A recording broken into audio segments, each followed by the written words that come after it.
Macam mana nak tahu untung sebenar bila simpan emas bertahun-tahun? Soalan ini nampak mudah, tetapi ramai yang tidak tahu cara kiraan keuntungan emas dengan betul.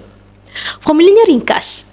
Keuntungan emas sama dengan harga jual tolak harga beli.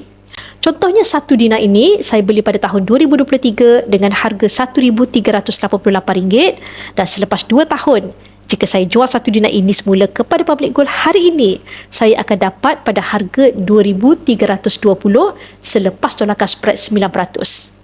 RM2,320 tolak harga beli RM1,388 sama dengan RM932. Itulah keuntungan bersih dalam tempoh 2 tahun.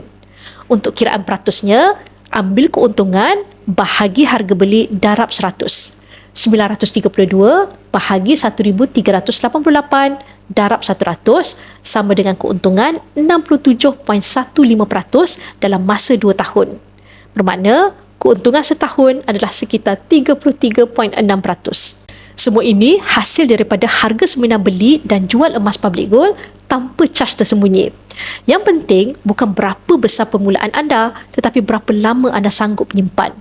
Sebab keuntungan sebenar bukan pada gram pertama, tetapi pada kesabaran anda menunggu nilainya berkembang.